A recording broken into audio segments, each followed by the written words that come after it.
पद कंज कृपा सिंधु नररूप हरि महामोहतम कुंज जासु वचन रविकर निखर गुरु बिनु ज्ञान न उपजै गुरु बिनु मिलै न भेव गुरु बिनु संशय न मिटे जय जय जय गुरुदेव। बोलिए प्रेम से श्री सद्गुरु महाराज की जय। परम आराध्य गुरुदेव के पावन श्री चरणों में कोटिशः नमः। वंदनीय साधु समाज, आदरणीय प्रतिष्ठित ग्रामवासियों, धर्म प्रेमी सज्जनों, माताओं, बहनों तथा प्यारे बच्चों, अभी हम लोग गुरु महाराज की वाणी श्रवण कर रहे थे। आप व्याख्याएं भी सुन रहे थे। दिन बीतत जावे आयु खुटावे भजो भजो प्रभु नाम। गुरु महाराज की वाणी है, वे जीवन के सत्य से साक्षात्कार करा रहे हैं। दिन बीतते जा रहा है और समय अब नजदीक आ रहा है क्या जाने का। उम्र बढ़ता जाता है लेकिन आयु घटती जाती है।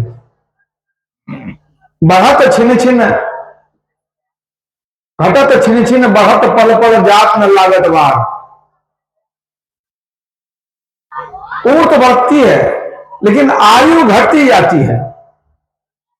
जितना जीवन लेकर के आए हैं, एक एक साल गुजरता है तो आयु घटती है निश्चित रूप से। यह जीवन का सत्य है कि जो आए हैं संसार में वो जाएंगे अवश्य। तो बच्चों को शांत करिए, उधर हल्ला हो रहा है।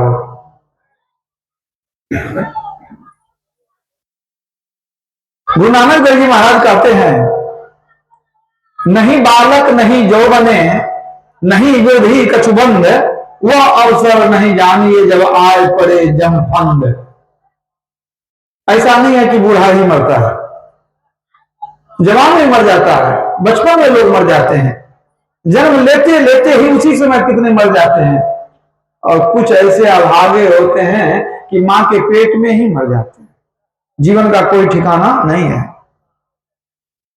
पल पल छीजत देह रहत छीजत सदा, औचक ही गिरी जाए रहत छीजत सदा। गुरु महाराज की वाणी है। पल पल छीजत देह, पल पल शरीर में परिवर्तन हो रहा है। बुढ़ापा की ओर चलते जा रहे हैं, शरीर रुग्ण होता चला जाता है। औचक ही गिरी जाए, कब जीव निकल जाएगा, शरीर एक बेजान लठ की तरह जमीन पर गिरा रहेगा, कोई ठिकाना नहीं है। भागवत के 11वें अध्याय में कहा गया है, दुर्लभो मानुषो देहो देहिनां क्षण भंगुर। मनुष्य शरीर दुर्लभ है लेकिन क्षण भंगुर है, कब नष्ट हो जाएगा ठिकाना नहीं है। कोई समय की पाबंदी नहीं है, बस इतना निश्चित है कि जाएंगे जरूर। कब चले जाएंगे कुछ पता नहीं। कबीरा गर्व न कीजिए काल दहे कर केस, न जाने कब मारी हो क्या घर क्या परदेश। पाव पलक की सुधि नहीं करे काल का साज, काल अचानक मारसी ज्यों तीतर को बाज। फिर कबीर साहब कहते हैं, जो उगए सो अस्त भय, अब जन्म सो मर जाए, जो चुनिए सो ढली पड़े, फूले सो कुमलाए। इस सॉन्ग के आवाज को थोड़ा कम करिए, नहीं तो और घुमाइए इसको। बाजा वाले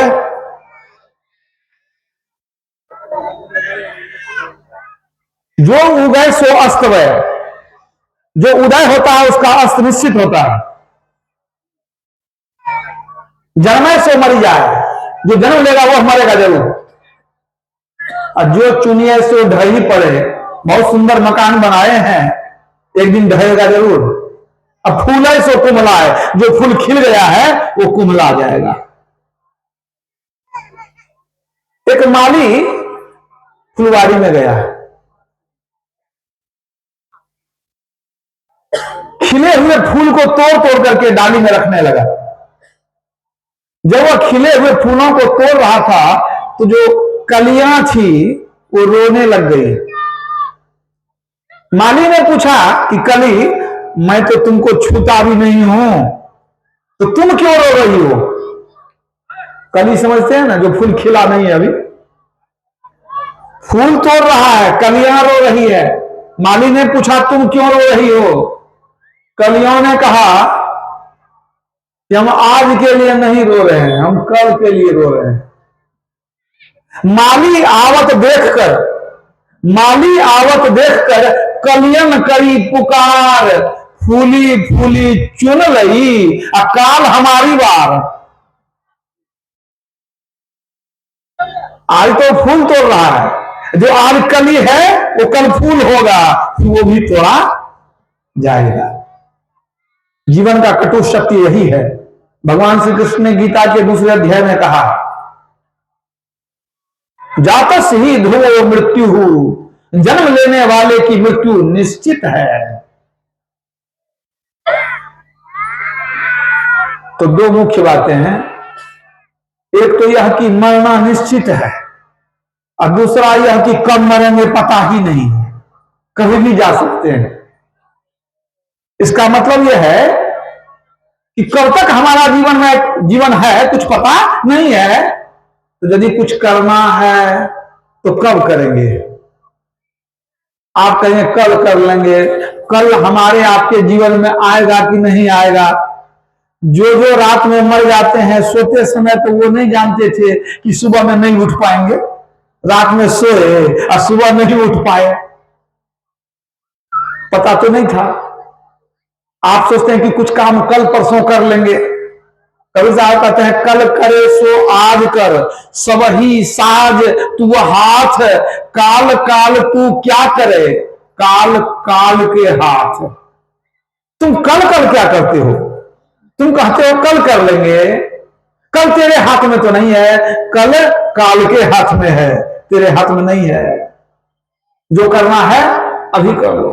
पूज्यपाल संसदी प्रबंध आज कहा करते थे, अतीत व्यतीत हो गया, जो भूतकाल पहले का समय बीत गया, अतीत व्यतीत हो गया, अब भविष्य अज्ञात है, वर्तमान तेरे हाथ है, तेरे साथ है। वर्तमान को बनाओ, भविष्य अपने बन जाएगा। अगर भविष्य के बारे में बैठ के सोचते रहेंगे कल ऐसा होगा, परसों ऐसा होगा, परसों ऐसा होगा, ये होगा वो होगा, सोचते रहेंगे, अब वर्तमान समय का उपयोग नहीं करेंगे तो भविष्य तो बिल्कुल अंधकारमय हो जाएगा। आप बैठ के सोचते रहिए कि आपको 5 बीघा जमीन है, आप क्या क्या लगाएंगे, कितनी आमदनी होगी, कितना खाद देंगे, यही सोचते सोचते 2-4 महीना गुजार दीजिए। वर्षा का समय चला गया, खेती आपकी हुई नहीं, क्या मिला आपको? वर्तमान का उपयोग करेंगे, भविष्य सुरक्षित हो जाएगा। एक और कहावत प्रचलित है,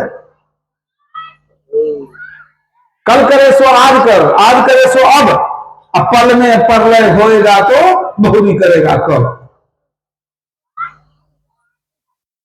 बहुत प्रचलित उपदेश है, कल करे सो आज कर, और जो आज करेंगे सो अभी कर लेंगे। अब पल में प्रलय होएगा तो बहुरी करेगा तब, कुछ हो जाए, जीवन रहे कि नहीं रहे तब कब करेंगे। लेकिन इस सूत्र को आजकल लोग बदल दिए। आजकल के नए जमाने के लोग क्या कहते हैं, आज करो सो कल करो, कल करो सो परसों, हड़बड़ हड़बड़ मत करो, जीना है अभी बरसों। अभी क्या कभी मर जाएंगे, अभी जवान है, अरे कल कर लेना, परसों कर लेना, हड़बड़ हड़बड़ मत करो, अब जीना है अभी बरसों। अभी क्या, रावण भी सोचता था बढ़िया बढ़िया काम करेंगे, अच्छा कभी कर लेंगे, सोने में सुगंध भर देंगे, समुद्र के पानी में को उलीच करके उसमें हम दूध दही मक्खन घी भर देंगे, स्वर्ग में सीढ़ी लगा देंगे, और कभी कर लेंगे, सब अपने हाथ में है। लेकिन हुआ क्या, सोचते थे खाएंगे बहुत जमी बहुमाल, और सोचते ही रह गए और पकड़ ले गया काल। सोचते ही रह गए, काल जब पकड़ा तो पकड़ के लेके चल दिया। तो सोच करके जीवन बर्बाद मत करिए, जो बीत गया है उसको भी याद करके जीवन बर्बाद मत करिए। वर्तमान समय का उपयोग करेंगे, भविष्य सुंदर हो जाएगा। अभी आपको क्या करना चाहिए, आज क्या करना चाहिए, उसको कर लीजिए। तो आखिर ऐसा जो सुंदर शरीर मिला, जिसके लिए भगवान राम ने कहा कि बड़े भाग मानुष तनु पावा, सर्वश्रेष्ठ दुर्लभ शरीर मिला, छन छन पल पल समय सिरावे, नरतन दुर्लभ फिर नहीं पावे। ये जो दुर्लभ शरीर मिला, उत्तम शरीर मिला, किस काम के लिए मिला, ये तो समझ गए कि जाना निश्चित है, कब जाएंगे ठिकाना नहीं, जीवन का कोई ठिकाना नहीं है। तो किस काम को करने के लिए शरीर मिला है। आगरा के संत स्वामी साहब कहते हैं, यह तन दुर्लभ तुमने पाया, कोटि जन्म भटका जब खाया, अब या को बिरथा मत खो, चेतो छिन छिन भक्ति कमाओ। कहते करोड़ों जन्म भटके हो, तब मनुष्य शरीर मिला है, अब जब मिल गया है, इस शरीर को बर्बाद मत करो, पल पल भक्ति कमा लो। सभी संत भगवंत यही कहते हैं कि जीवन का कोई ठिकाना नहीं है, और काम छूट जाए तो कोई हानि की बात नहीं, लेकिन भजन नहीं छूटना चाहिए। देह धरे कर यही फल भाई, भजिए राम सब काम बिहाई। मनुष्य शरीर पाने का यही फल है कि राम की भक्ति करनी चाहिए, करें। इसीलिए मनुष्य शरीर मिला है। ये भक्ति वाला जो काम है, ये दूसरे शरीर से होने वाला नहीं है। भक्ति कौन करेगा, गाय भैंस नहीं, मनुष्य ही भक्ति कर सकता है। जब मनुष्य शरीर मिला है तभी आप भक्ति कर सकते हैं, ईश्वर को प्राप्त कर सकते हैं। भई प्राप्ति मनुखा बेहुरिया, गोविंद मिलन की इह तेरी बेरिया। गुरु अर्जुन देव जी महाराज कहते हैं, ईश्वर से मिलने के लिए शरीर मिला है, भोग विलास में शरीर को बर्बाद करने के लिए नहीं मिला। तुलसीदास जी ने लिखा है, कुकर सुकर करत है खान पान तन भोग, यह तन वृथा न खोइए, तुलसी भज में योग। कहते हैं कि विषय भोग में जो लगे हुए हो, ये तो कुकर सुकर भी कर लेता है, लेकिन ये जो मनुष्य शरीर है, ये तो भजन करने के लिए मिला है। ये शरीर बनाया गया है भजन करने के लिए, तो इसको कुकर सुकर के तरह विषय भोग में बर्बाद मत करो। अभी भजन में आप क्या सुने, सब विषय पसारा भव की जारा, या में नहीं आराम, प्रभु केवल साचा अरु सब कांचा, भजो प्रभु को प्रतियाम। गुरु महाराज की वाणी आप जो सुने हैं, सब विषय पसारा, ये जो 5 विषय है, भव की जारा मतलब भवसागर के जाल में फंसाने वाला है, ये विषय है। ये आवागमन के जाल में आपको फंसाएगा। या में नहीं आराम, इस विषय भोग में कभी आराम नहीं मिलता है, शांति मिलने वाली नहीं है, या शांत करके छोड़ देता है। कभी विषय से तृप्ति नहीं होती, तृप्त कभी नहीं हो सकता। इच्छाओं का दास सागर नदियां पी गई, फिर भी बुझी न प्यास। विषय भोगते भोगते तृप्ति नहीं हो जाती है। कभी सुने हैं कि कोई शराबी था, इतना शराब पिया कि मन भर गया तो छोड़ दिया पीना, नहीं होता ऐसा। विषय जितना भोग करिएगा वो आग बढ़ती जाती है। बुझे न काम अग्नि तुलसी कहूं, विषय भोग बहु घी थे। विषय भोग रूपी घी डालने से काम रूपी अग्नि भड़कती है, बुझती नहीं है। आग को घी से बुझाएंगे तो आग बुझने वाली नहीं है। आप चाहेंगे बहुत भोगेंगे तो संतुष्टि हो जाएगी, भोग करते ही मन भरने वाला नहीं है, बल्कि राजा भर्तृहरि ने लिखा, भोगं न भुक्ता वैनेव भुक्ता, तृष्णा न जीर्णा वैनेव जीर्णा। मतलब मैंने भोगों को नहीं भोगा, भोग ने ही हमको भोग लिया।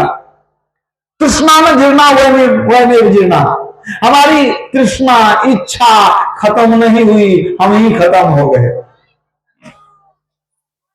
तो संत वो क्या कहते हैं, विषय में पड़ोगे ईश्वर से दूर हो जाओगे। सब विषय पसारा भबकी जा रहा, आवागमन में घूमते रहोगे, इसमें आराम मिलने वाला नहीं है।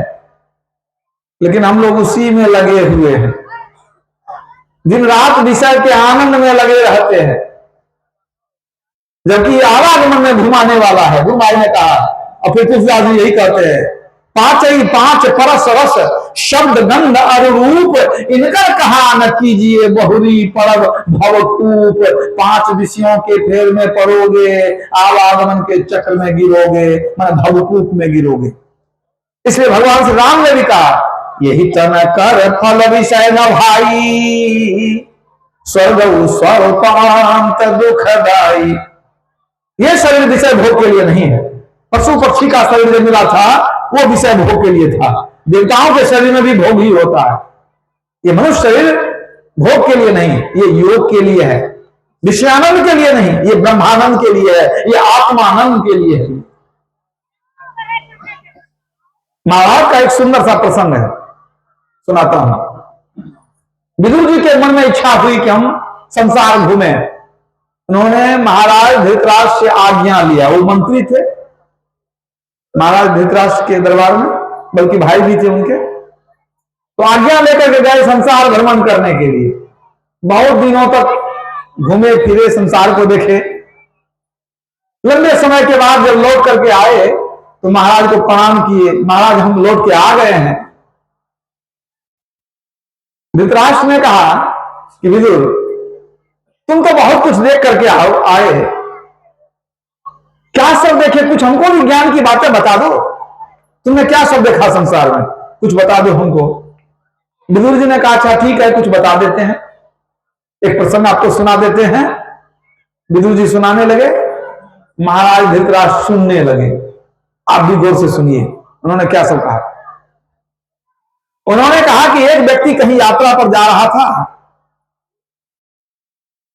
वो चलते चलते एक वन में प्रवेश कर गया और रास्ता बिल्कुल भटक गया, किधर जाए किधर नहीं। उसको कुछ पता ही नहीं चल रहा था जब किधर जाए। और जंगल में शेर चीते भालू की आवाज सुनकर के वह डरने लगा। अब क्या करें, घबरा गया, रास्ता ही पता नहीं चलता है किधर जाए। वो डर के मारे सोचा क्या करें, सोच रहा था कि कुछ पता चल जाए कि किधर से रास्ता होगी, किधर निकलेंगे। अचानक झाड़ी से 5 सांप उनके पीछे दौड़ने लग गए और सांप के डर से जान लेकर भागा।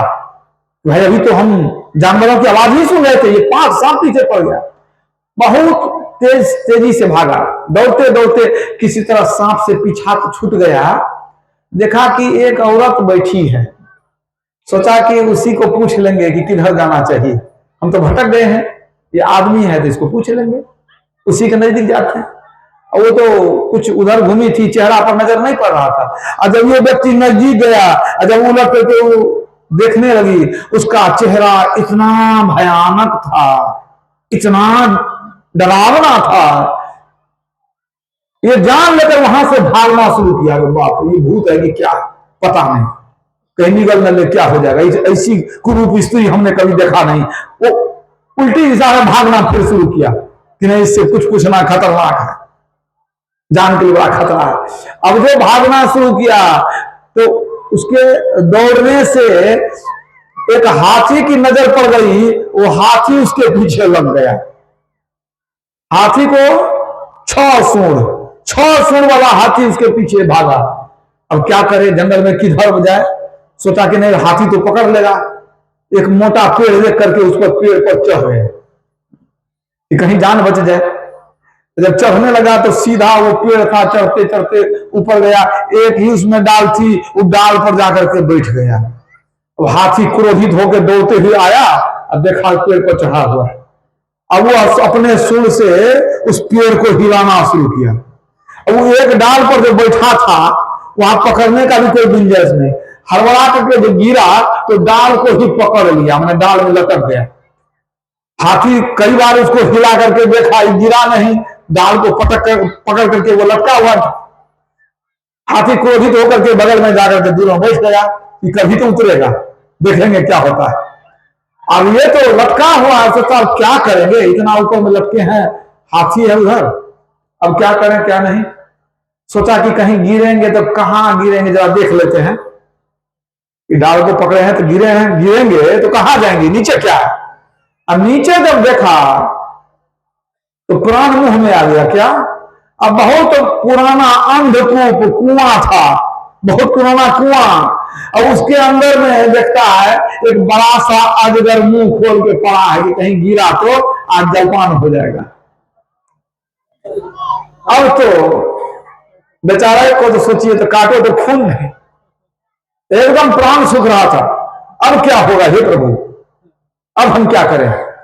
उधर हाथी बैठा है, अजगर मुंह बाहर खड़ा है, और इतने में कुछ करकर की आवाज आई।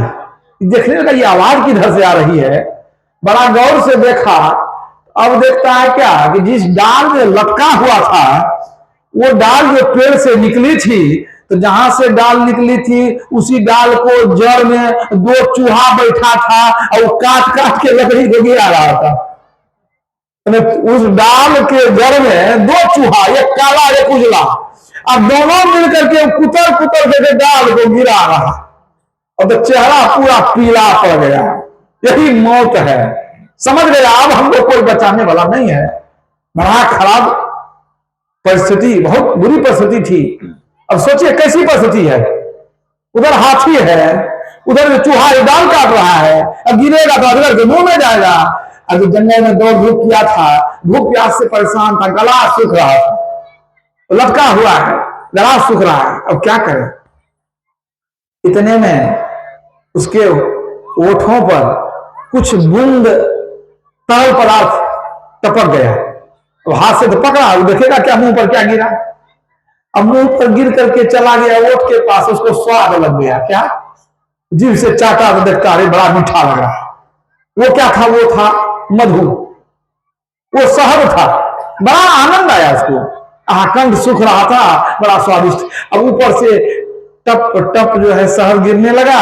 ऊपर देखता है, नजर उठा के देखता, बहुत ऊपर में मधुमक्खी का छत्ता है, उसी में छेद हो गया है। अब देखते हैं लगातार मधु वहां से टप रहा है। बहुत आनंद आया, जो गला सूख रहा था, भूखा था, अब बहुत आनंद से उसको वो चाटने लग गया। वो चाट रहा है, चाट रहा।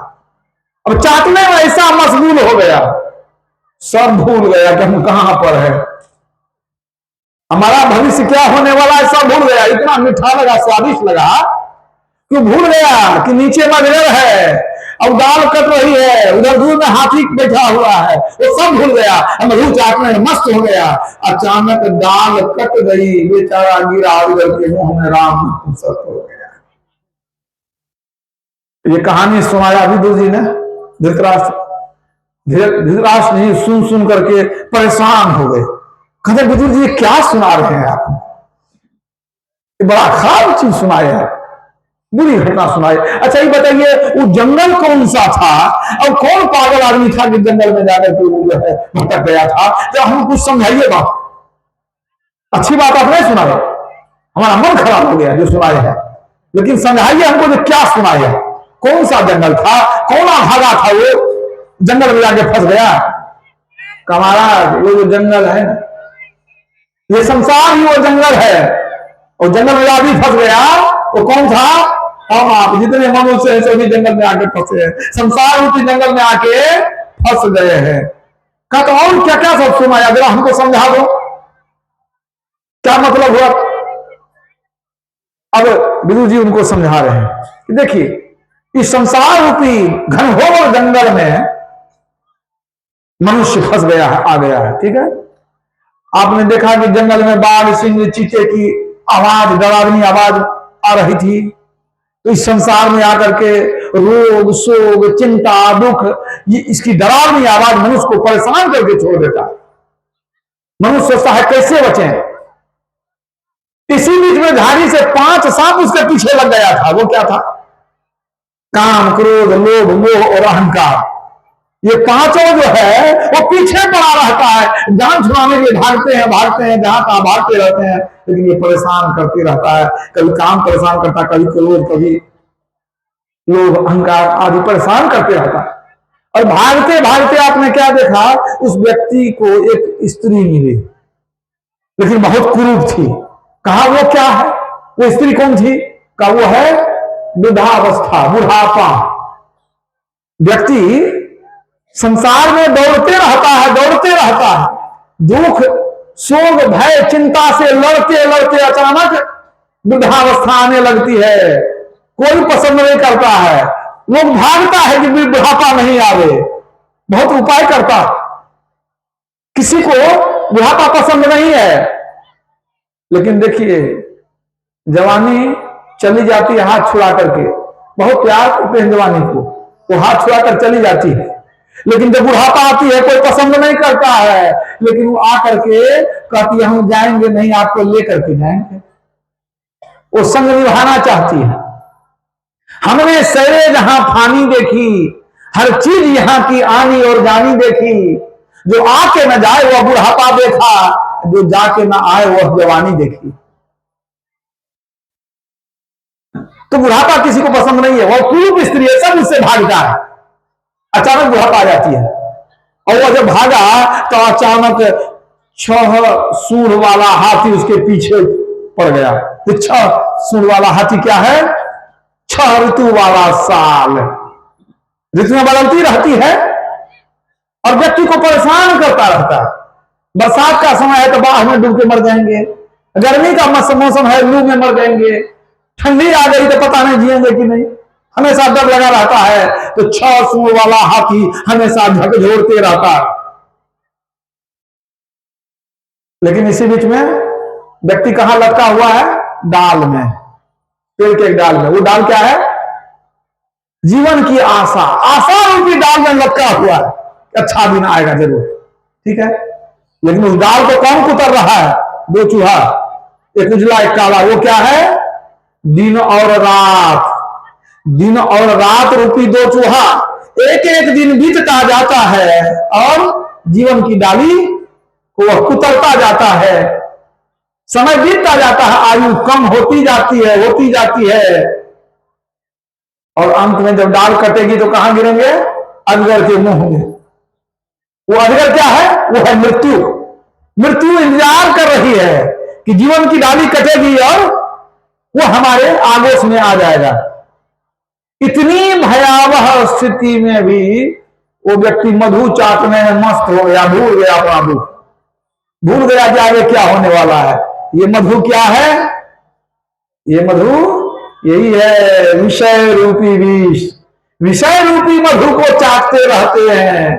बढ़िया खाना, बढ़िया गाना सुनना, बढ़िया बढ़िया देखना, बढ़िया पहनना, ये 5 विषय जो है ना, ये हमारे दुर्गति का कारण है।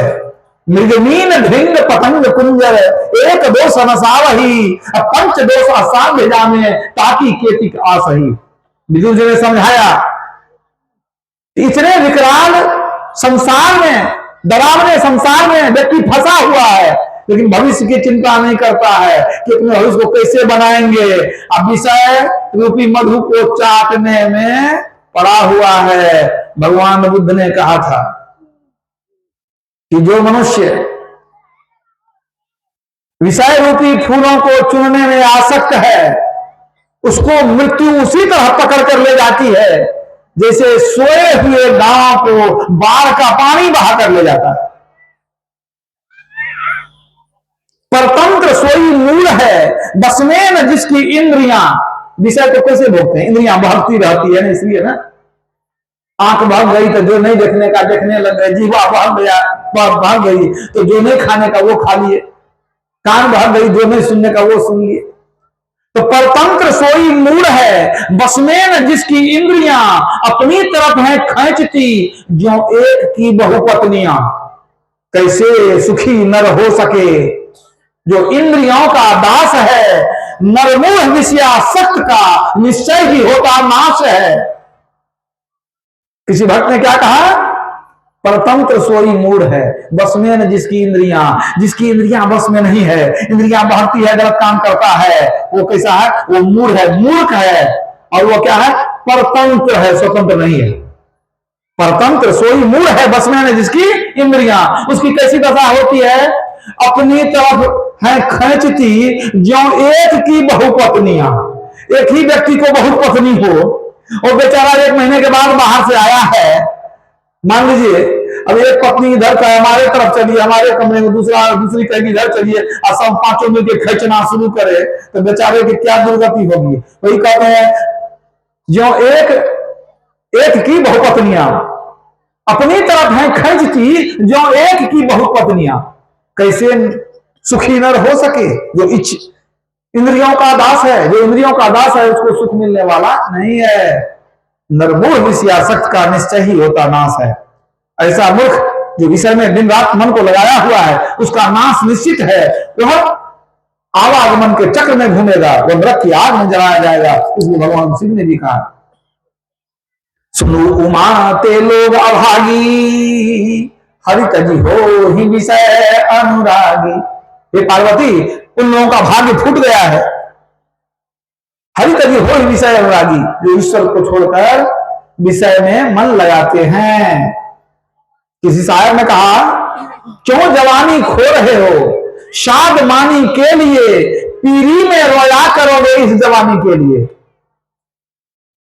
क्यों जवानी खो रहे हो शादमानी के लिए, कहते हैं जवानी को विषय भोग में बर्बाद क्यों कर रहे हो, बुढ़ापा में तुम इस जवानी को याद कर करके रोओगे।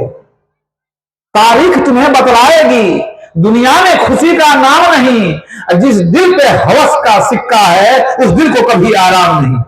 जिसके अंदर यह हवस बैठा हुआ है, किसी भी चीज का हवस हो, संसार का हवस, उस दिल को कभी आराम मिलने वाला नहीं है। जो विषय भोग में मन लगाते हैं, जिनकी इंद्रियां विषय में बहकती रहती है, वो ईश्वर से दूर हो जाते हैं। संत कबीर साहब ने कहा, कबीर सोई सूरमा जो पांचों रखे चूर, अब जिनके पांचों बस नहीं उनसे साहब दूर। परमात्मा उनसे दूर हो जाएंगे। अगर आप विषय को त्यागेंगे तो परमात्मा के नजदीक जाएंगे। अब विषय को पकड़ के रखेंगे, जितना पकड़ेंगे परमात्मा से उतना दूर हो जाएंगे। यही बात यमराज ने नचिकेता को कहा था, ना विरतो दुश्चरिता ना शांतो ना समाहितः, ना शांत मानसो वापी प्रज्ञा में नाप्नुयात्। अर्थात जो पाप कर्मों से निवृत्त नहीं हुआ है, जिसकी इंद्रियां अशांत है, जिसका चित्त अशांत है, वह आत्मज्ञान द्वारा परमात्मा को प्राप्त नहीं कर सकता है। मतलब क्या हुआ, इसको समझिए। क्या कहा गया कि जिसका मन अशांत हो, इंद्रियां बहक रही है, पाप से वो अपने को छुड़ा नहीं पा रहा है, वो कभी ईश्वर को प्राप्त नहीं कर सकेगा। तब करेगा क्या, जब ईश्वर भक्ति छोड़ के विषय में मन लगाएगा, संसार के फेर में ही पड़ा रहेगा, तो क्या होगा, दुर्गति निश्चित होगी। मौत तो सबको होगी, सबकी होगी। कोई धर्मात्मा है वो भी मरेंगे, और कोई पापी है वो भी मरेगा, लेकिन सबकी गति अलग अलग होती है। आए हैं सो जाएंगे, राजा रंग फकीर, एक सिंहासन चढ़ी चले, एक बंधे जात जंजीर। एक सिंहासन पर जाएगा, आदर के साथ उसको देवदूत ले जाएगा, और दूसरा जंजीर में बंद करके जाएगा, उसको कष्ट दे करके जमदूत ले जाएगा। वो मौत का दिन आएगा, तुझे याद हो कि नहीं याद हो, हम लोग को याद हो कि नहीं हो, समय पर मौत तो आ ही जाएगी ना। हम लोग भले भूल जाते हैं, लेकिन जिसके हाथ में लिस्ट मिला हुआ है वो तो अपने समय पर आ जाएगा। वो मौत का दिन आएगा, तुझे याद हो कि नहीं याद हो। दुनिया ने दिल को मिला दिया, हरि के भजन को भुला दिया, मानुष जन्म को रुला दिया, तुझे याद हो कि नहीं याद हो। वो मौत का दिन आएगा, तुझे याद हो कि नहीं याद हो। हरि के भजन को भुला दिए और संसार में दिल को मिला दिए। और क्या किए, धन संपत्ति पुत्र परिवार बहुत जमा किए। सुतनीत बांधव नारिया, सुत नीत बांधव नारियां, धनमाल महल अटारियां, तेरी छूट जाएगी सारियां। तुझे याद हो कि न याद हो, वो मौत का दिन आएगा, तुझे याद हो कि न याद हो। किसी भक्त ने कहा है, न बेटी रहेगी न बेटा रहेगा, अकेले कब्र में तू लेटा रहेगा, छूटेगी तुझसे दुनिया की दौलत, अब बेगल कफन में लपेटा रहेगा। वही समय आने वाला है। तब को मैं आया कहां से, इसका नहीं कुछ भी पता, जो जो यहां से गए हैं वो हो गए हैं लापता। यह बात निश्चय जानकर भी नित्य रहना चाहता, आंखों सहित अंधा हुआ, हाय कैसी मूर्खता। इतने लोग चले गए, हम लोग यहीं रहेंगे सब दिन? जाना तो निश्चित है, जाना निश्चित है, लेकिन कुछ अच्छा करके जाएंगे तो सुखमय स्थान में जाएंगे, सुख से जाएंगे। बुरा करके जाएंगे, मरने में कष्ट होगा, मर के जहां जाएंगे वहां भी कष्ट होगा। तो सुतनीत बांधव नारियां, धनमाल महल अटारियां, तेरी छूट जाएगी सारियां, तुझे याद हो कि नहीं याद हो। जब रोग आके सताएगा, होते होते उम्र बढ़ जाएगी, रोग पकड़ लेगा, बुढ़ापा आ जाएगी। जब रोग आके सताएगा, खटिया पे तुझको लिटाएगा, कोई कार काम न आएगा, तुझे याद हो कि नहीं याद हो। तब भक्ति भी नहीं होगी, कुछ नहीं कर सकेंगे। तो जब भक्ति नहीं किए, पाप कर्म किए, तो होगा क्या? जमदूत आके ले जाएगा, तुझे नरक बीच डुबाएगा, ब्रह्मानंद फिर पछताएगा, तुझे याद हो कि नहीं याद हो, वो मौत का दिन आएगा, तुझे याद हो कि नहीं याद हो। तो क्या करना चाहिए? तुलसीदास जी कहते हैं, सुमिरन कर ले मन राम नाम, दिन नीके बीते जाते हैं। ऐ मन, प्रभु का सुमिरन कर लो, प्रभु का के नाम का सुमिरन कर लो। दिन नीके बीते जाते हैं, अच्छे दिन बीत रहे हैं, बुरे दिन आने वाले हैं। रोग होगा, बुढ़ापा आएगी, मौत आ जाएगी, बुरा दिन आ जाएगा। तो सुमिरन कर ले मन राम नाम, दिन नीके बीते जाते हैं। बड़े भाग नरदे ही पाई, तापर भी नहीं करत कमाई, जब मांगेगा लेखा साईं, फिर पीछे पछताते हैं, दिन नीके बीते जाते हैं। मर के जाएंगे, और जब पूछा जाएगा कि मनुष्य दिए थे भक्ति करने के लिए, तो क्या जवाब देंगे? जब मांगेगा लेखा साईं, फिर पीछे पछताते हैं। बहुत पछताना पड़ेगा, दोबारा मनुष्य नहीं मिलेगा। हजारों लाखों वर्षों के लिए आवागमन के चक्र में घूमते रहेंगे। हमारे गुरुदेव महर्षि नहीं परमहंस महाराज जब चोला छोड़ने वाले थे, तो कुछ समय पहले संतवाणी गुनगुना रहे थे, सुकिरत कर ले नाम सुमर ले, को जाने कल की, जगत में खबर नहीं पल की। क्या कहते थे? कबीर साहब की वाणी है, यही सुनाए अंतिम उपदेश। सुकिरत कर ले, शुभ कर्म करो, नाम सुमर ले, प्रभु का सुमिरन भजन करो। को जाने कल की, कल को कौन देखा है? जब पल की खबर नहीं है तो कल की कौन कहे? पल की भी खबर नहीं है तो कल के बारे में कौन कह सकता है? गोड्डा जिले में गंगा गुरु जी थे, गंगाराम ठाकुर, आप लोग जानते होंगे, पुराने लोग। मैं उनके साथ कई बार मंच पर भी सत्संग किया हूं एक साथ। अब देखिए, वो बंगाल में जमुरिया में मंच पर बैठ करके प्रवचन कर रहे थे, शायद रात्रि कालीन सत्संग था। अब प्रवचन करने के बाद वो वहीं लुढ़क गए, वहीं से छूट गया। तो को जाने पल की, प्रवचन कर रहे थे, वहीं लुढ़क करके शरीर समाप्त हो गया। अच्छे महात्मा थे, अच्छी बात है कि सत्संग करते करते चले गए, लेकिन को जाने पल की, तो कल की बात छोड़ दीजिए, पल की कोई नहीं जानता, तो क्या करें? सुकिरत कर ले नाम सुमर ले, हमेशा शुभ काम करिए, अशुभ काम पाप कर्म नहीं करिए। पाप करके ही नरक का रास्ता मिलता है, नरक जाना पड़ता है। तो शुभ कर्म करने के लिए कहते हैं, और नाम सुमर ले, सुमिरन करने के लिए कहते हैं। तो सुमिरन से लाभ क्या होगा? तो वही कबीर साहब फिर कहते हैं, सुमिरन से सुख होता है, सुमिरन से दुख जाए, कह कबीर सुमिरन किए साईं माही समाए। सुमिरन करेंगे, दुख दूर हो जाएंगे, सुख की प्राप्ति होगी, और साईं में, परमात्मा में जाके मिल जाएंगे। तो सुमिरन का मतलब होता है स्मरण, यानी याद करना। जैसे लोग नाम लेते हैं तो याद करते हैं, तो क्या इसी तरह नाम लेते रहेंगे राम राम शिव शिव तो काम हो जाएगा? नहीं। कभी साहब कहते हैं सिर्फ इतना ही सुमिरन नहीं है, जब तक संयम साधना सब सुमिरन के माही, कबीर जाने भक्त जन सुमिरन सम कछु नाहि। जब तक संयम साधना जो कुछ करते हैं, जिस क्रिया से मन प्रभु में लग जाए वही सुमिरन है। आप जब करते हैं, अगर आप ध्यान करते हैं, अगर मन प्रभु में लग गया वही सुमिरन है। कई तरह से सुमिरन लोग करते हैं। हम लोग वास्तव में देखा जाए तो मानस जब मान ध्यान दृष्टि योग सब सुमिरन में ही आता है, उससे बाहर कुछ नहीं है। तो सबसे ऊंचा सुमिरन कौन सा है? जो जब करते हैं वो सुमिरन सबसे ऊंचा है या और कुछ है?